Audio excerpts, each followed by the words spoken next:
సంస్థాపకాయ చ ధర్మస్య సర్వధర్మస్వరూపిణే అవతార వరిష్ఠాయ రామకృష్ణాయ తే నమః. శ్రీరామకృష్ణ లీలామృతం అనే పుస్తకం ఆంగ్లంలో స్వామి చేతనానంద రచించిన how to live with God in the company of Sri Ramakrishna అనే పుస్తకానికి అనుసృజన. ఈ పుస్తకంలో మనందరం తెలుసుకోవలసిన, మనందరికీ ఉపయోగపడే ఇష్టమైన 3 ప్రశ్నలు, వాటి సమాధానాలు దొరుకుతాయి. అవేంటంటే, భగవంతుణ్ణి మనం ఎలా ప్రేమించాలి, మనం భగవంతునితో ఎలా జీవించగలం, భగవంతునితో మనం ఎలా బాంధవ్యం ఏర్పరచుకోవాలి అనేవి 3 ప్రశ్నలు. అసలు ఈ ప్రశ్నలకు సమాధానాలు ఎందుకు తెలుసుకోవాలి అనేది ప్రశ్న. మనందరికి కావాల్సిందేంటి? ఆనందం, అంటే దుఃఖం నుండి విముక్తి. అసలు మన దుఃఖాలకు మూల కారణం ఏంటి అనే గన ప్రశ్న వేసుకుంటే, శాంతి ఆనందాలకు ఏకైక ఆలవాలమైన భగవంతునితో మనం విడివడి ఉండటమే అసలు కారణం అని తెలుస్తుంది. అందుకే పై 3 ప్రశ్నల ఆవశ్యకత ఏర్పడింది. ఆ భగవంతునితో ప్రగాఢ బాంధవ్యాన్ని మనం ఏర్పరచుకుంటే మన జీవితాలలో ఆందోళన, అనిశ్చిత, భయం లాంటివి తొలగి మనం ఆనందానికి చేరువవుతాం. ఇక మన మొదటి ప్రశ్నను చూద్దాం. భగవంతుణ్ణి మనం ఎలా ప్రేమించాలి? మనం ఒక పురుషుని కానీ స్త్రీని కానీ ప్రేమించాలి అంటే వారి గురించి మనకు తెలియాలి. వాళ్ళ గురించి మనం విషయాలు తెలుసుకోవాలంటే ఆ వ్యక్తి పట్ల ఆసక్తి, ప్రేమ ఉండాలి. ఒక వ్యక్తితో పరిచయం ఎక్కువయ్యే కొద్దీ మన ప్రేమ కూడా పెరుగుతూ ఉంటుంది. దీనికి ఉదాహరణగా, ఒక పార్టీలో ఒక యువతి ఒక అందమైన యువకుడిని చూసి ప్రేమిస్తుంది. అతని ఫ్రెండ్స్ ద్వారా అతడు చాలా సంపన్న కుటుంబానికి చెందినవాడని, అతని తల్లిదండ్రులు చాలా సంస్కారవంతులని తెలుసుకుంటుంది. అప్పుడేమవుతుంది? ఆమె ప్రేమ ఇంకా పెరుగుతుందన్నమాట. తర్వాత మెల్లమెల్లగా అతడు ఫ్లూట్ చాలా బాగా వాయిస్తాడని, అలాగే డ్యాన్స్ బాగా చేస్తాడని, ఆ ఊర్లో ఉన్న ప్రజలందరి యొక్క కష్టాలను, ఆపదలను తొలగిస్తాడని, ఇలా అతని గురించి, సుగుణాలను గురించి తెలుసుకుంటున్న కొద్దీ ఆమె ప్రేమ ఇంకా ఎక్కువ అవుతుందన్నమాట. అతని గురించి పూర్తిగా ప్రతి సూక్ష్మ వివరణను కూడా తెలుసుకోవాలని ఆమె అనుకుంటుంది. శ్రీకృష్ణుణ్ణి గోకులంలో పిల్లలు, పెద్దలు, స్త్రీలు, ఆఖరికి పశుపక్షాదులు కూడా ఆయన్ని ప్రేమించేవి. అలాగే కృష్ణుడి లీలను గురించి తెలుసుకునే కొద్దీ అందరూ ఆయన్ని ప్రేమించడం మొదలు పెడతారు. ఇక్కడ గోదావరి నదీ తీరాన హనుమంతుని విగ్రహాలు ప్రతి ఊరి పొలిమేరలో పెట్టుంటారు. ఆ గుళ్ళల్లో గనక మనము హనుమత్ జయంతి రోజు గనక దారిలో వెళ్తే ప్రతి గుళ్ళో కూడా 108 సార్లు హనుమాన్ చాలీసా పారాయణ మైకుల్లో వినపడుతూ ఉంటాయి. అలాగే లక్షల బుట్టలతో తమలపాకులు, అన్ని తమలపాకులు మనం ఎప్పుడు చూసిండము, అన్ని తమలపాకులు, తర్వాత పూలు, అప్పాల దండలు, ఇలా చాలా వైభవపేతంగా చేస్తుంటారు. ఇవన్నీ చేయాల్సిందే. కాకపోతే హనుమంతుని యొక్క లక్షణాలు, ఆయన ఎలా మాట్లాడుతున్నారు, ఆయన చేసిన గొప్ప పనులు, వినమ్రత, ఇట్లాంటివి గనక మనము వివరించగలిగితే పిల్లలే కాదు పెద్దలు కూడా ఆయన్ని ప్రేమిస్తారు.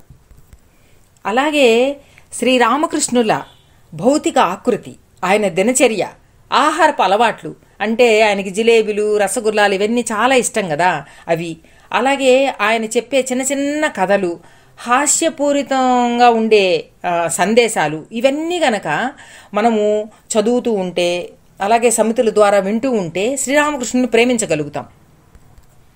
ఈ మధ్య ఒక వ్యక్తి వాళ్ళ మేనల్లుడిని వెంటబెట్టుకొని ఢిల్లీ శ్రీరామకృష్ణ మఠానికి వెళ్ళారు. ఈయన శ్రీరామకృష్ణ భక్తులు కాబట్టి వెళ్తానే శ్రీరామకృష్ణుడికి సాష్టాంగ నమస్కారం చేశారు. అప్పుడు ఆ అబ్బాయి అడిగిన ప్రశ్న ఏంటంటే, ఆయన మనిషే కదా, నువ్వెందుకు నమస్కారం పెడుతున్నావు అని అడిగాడు అబ్బాయి. అంటే ఇక్కడ పిల్లల్లో భగవంతుడు అంటే ఒక శంకు చక్రాలు పెట్టుకోవటం, పైన కిరీటం పెట్టుకోవటం, బోలెడన్న ఆభరణాలు వేసుకోవటం, అలాగే పూల మాలలతో డెకరేషన్ చేయటము, అలాగే వాళ్ళకి ఏదైనా కష్టం వస్తే ఆ కష్టం తీర్చమని అడగటానికో, లేదు ఇష్టమైన కోరికలు తీర్చుకోవడానికి ఆయనకి నమస్కారం పెట్టడం, ఇట్లా ఉంది. కానీ చిన్నపిల్లలప్పుడే భగవంతుడు ఆ విగ్రహంలో ప్రతిష్ఠితమై ఉన్నాడు అనే బీజాలు కనుక మనం వేయగలిగితే వాళ్ళు భగవంతుడిని ప్రేమించగలుగుతారు. సమితిలో శ్రీ బిఎస్ఆర్ ఆంజనేయులు గారు చిన్నప్పుడే ఇట్లాంటి బీజాలు వేశారనమాట. వేసవి కాలంలో మల్లెపూలతో జడలు వేసుకొని ఆడపిల్లలందరూ వచ్చి శ్రీరామకృష్ణులకి వెనక్కి తిరిగి ఆ జడలు చూపించేవాళ్ళు. ఇప్పటికీ గోరింటాకు చేతులకు పెట్టుకుంటే పండిన తర్వాత అవి గుప్పెళ్ళు మూసి శ్రీరామకృష్ణులు చూపించడం అనేది అలవాటుగా ఉందంటే ఆయన ఎలాంటి బీజాలు వేశారో మనం అర్థం చేసుకోవచ్చు. ఇలా గనక మనము పిల్లలప్పటి నుంచే గనక మనం ఆ బీజాలు గనక వేయగలిగితే ప్రతి ఒక్కళ్ళు కూడా భగవంతుణ్ణి ప్రేమించగలుగుతాం. ఇప్పుడు మన రెండవ ప్రశ్న చూద్దాం. మనం భగవంతునితో ఎలా జీవించగలం? ఇక్కడ ఎగ్జాంపుల్గా ఏంటంటే కమ్మరి అంటే ఇనుప వస్తువులు తయారు చేస్తాడనమాట. అతను ఏం చేస్తాడంటే ఒక చేత్తో ఇనుప కడ్డీని మంటల్లో పెడతాడు, రెండో చేత్తో ఆ కొలిమితిత్తిని ఊదుతూ ఉంటాడనమాట. ఇలా ఈ ఇనుప కడ్డీని 15 to 20 minutes ఆ అగ్నిలో పెడతాడు. పెట్టిన తర్వాత దాన్ని తీసి ఆ దిమ్మె పైన పెట్టి దాన్ని బాగా కొట్టి తనకి నచ్చినట్టుగా దానికి కరెక్ట్ ఆకృతి వచ్చేటట్లుగా చేస్తాడనమాట. ఈ విధంగా చల్లగా నల్లగా ఉన్న ఇనుపగడ్డి అగ్ని సాంగత్యంతో ఎర్రగా వేడిగా మారిపోయి కాంతిని ఉష్ణాన్ని అదేవిధంగా మనం నిత్యం 15 to 20 minutes ఎడతెగకుండా మనస్సును భగవంతుని మీద లగ్నం చేస్తే మన మనస్సు ఆధ్యాత్మికతను ప్రకాశాన్ని సంతరించుకుంటుంది. ఇదే విషయము భగవద్గీతలో కృష్ణుడు కూడా ఏం చెప్తారంటే, ఎవరైతే నాయందే మనస్సును లగ్నం చేసి నా తలుపులతో జీవితాన్ని గడుపుతూ ఇతరులతో నా గురించి ప్రసంగిస్తూ ఎనలేని ఆనందాన్ని అనుభవిస్తారో, సదా నాయందు భక్తి కలిగి ప్రేమతో నన్ను పూజిస్తారో వారికి నన్ను చేరటానికి కావలసిన సునిశ్చిత జ్ఞానాన్ని ప్రసాదిస్తాను అని చెప్తారన్నమాట. జనరల్గా ఇద్దరు క్రికెట్ ఇష్టపడే వ్యక్తులు కనుక కలిశారంటే వాళ్ళ మధ్య ఎట్లాంటి విషయాలు ఉంటాయి? క్రికెట్ గురించే మాట్లాడతారు. అలాగే ఇద్దరు మాస్టర్ చెఫ్లు ఎవరైనా కలిశారంటే కొత్త రకరకాల వంటల గురించి వాళ్ళు మాట్లాడుకుంటుంటారు.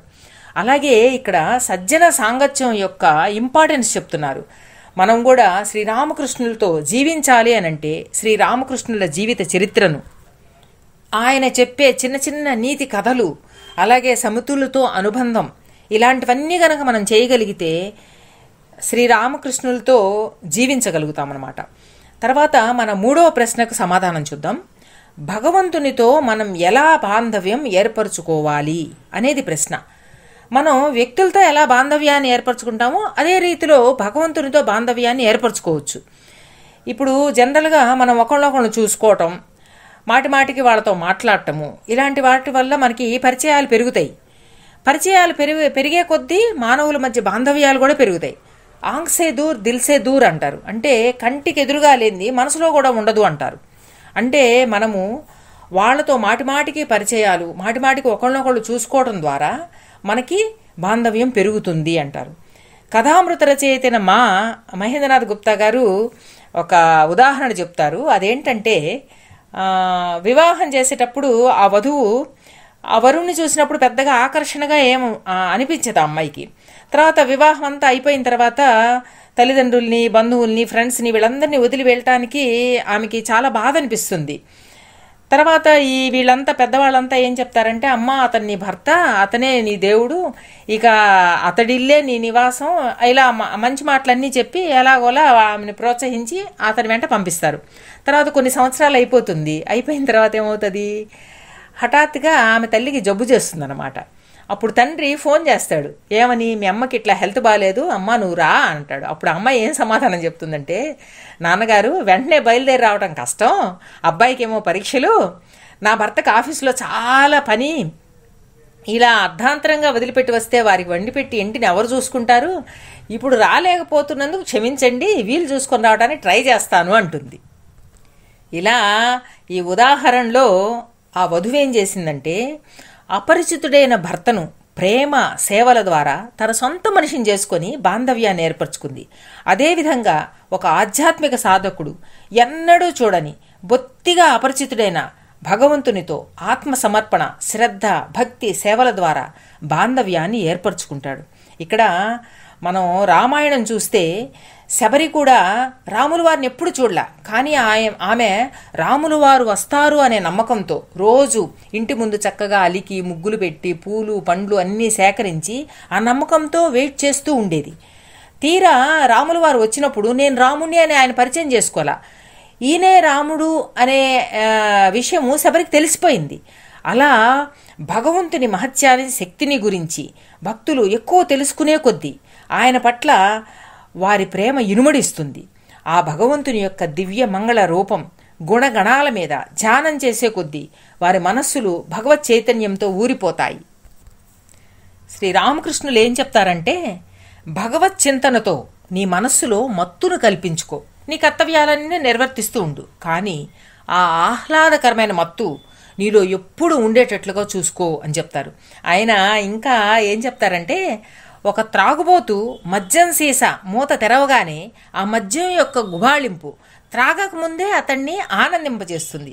అలాగే మనకు నచ్చినా నచ్చకపోయినా ఒక పరిమళ ద్రవ్యాల దుకాణంలోకి, అంటే మన పూజా సామాగ్రి అవన్నీ అమ్ముతారు కదా, అలాంటి షాప్లోకి మనం వెళ్ళగానే సుగంధ పరిమళం నాసికా పుటాల్లోకి చొచ్చుకొని పోతుంది. దానిని మనం అసలు ఆపలేమన్నమాట. శ్రీరామకృష్ణుల పవిత్ర సాంగత్యం ఇటువంటిది. ఆయన ఉల్లాసంగా, ప్రేరణాత్మకంగా, ఆనందంగా, హాస్యప్రియులుగా ఉండేవారన్నమాట. అసలు ఈ శ్రీరామకృష్ణ లీలామృతం పుస్తకం మెయిన్ ఉద్దేశం ఏంటో చూద్దాం. దీన్ని చదివే వాళ్ళ మనసుల్లో దైవోన్మత్త భావాన్ని కల్పించటం, అలాగే సమాధి స్థితి, ఆధ్యాత్మిక దృష్టి ఎలా ఉంటుంది అనేది తెలుసుకోగలుగుతాం.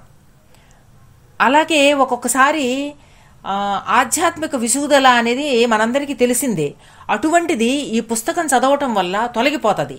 అలాగే భగవంతుని పట్ల స్ఫూర్తి, ఆశ, ప్రేమ ఇలాంటివన్నీ కూడా ఆధ్యాత్మిక సాధకుల్లో కల్పించడం ఈ పుస్తకం యొక్క ముఖ్య లక్ష్యం. అలాగే జనరల్గా మనము రామాయణము, భారతము ఇట్లాంటివి చదివినప్పుడు ఆయా పాత్రలకు అనుగుణంగా ఆయా పాత్రలు వచ్చినప్పుడు వాటిల్లో మనం లీనమైపోతాం. అవి వాటిల్లోనే ఉండటం అనేది మనం ఊహించుకుంటాం. శ్రీరామకృష్ణులతో కూడా మనం జీవించగలిగి ఉండితే ఎంత అద్భుతంగా ఉంటుందో అని అప్పుడప్పుడు ఊహించుకుంటా ఉంటాం. అంటే ఆ దక్షిణేశ్వరంలోని శ్రీరామకృష్ణ గదిలో ఉన్నామని, ఆ తర్వాత ఆయన మంచం, పరుపు, గోడలకు అలంకరించబడిన దేవీ దేవతల చిత్తరువులు ఇవన్నీ ఉన్నాయి అని అనుకుంటూ ఉంటాం.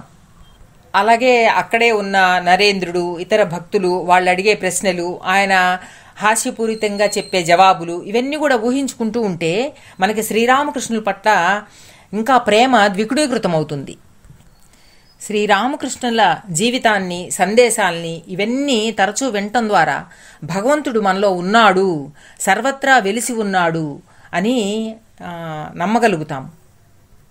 అలాగే ఆయనతో మనము ప్రేమపూర్వకమైన బాంధవ్యాన్ని ఏర్పరచుకోగలుగుతాం. ఈ పుస్తకాన్ని మనం చదువుతూ ఉన్నప్పుడు శ్రీరామకృష్ణులు తమ స్వీయ ఆధ్యాత్మిక అనుభూతులను వర్ణించి చెబుతున్నప్పుడు అవి మన హృదయాలలోకి చొచ్చుకొని వెళ్ళి మన మనస్సుల్లోని సందేహాలను, గందరగోళాన్ని చెరిపివేసి భగవంతుని కోసం ఆర్తిని కల్పిస్తుంది.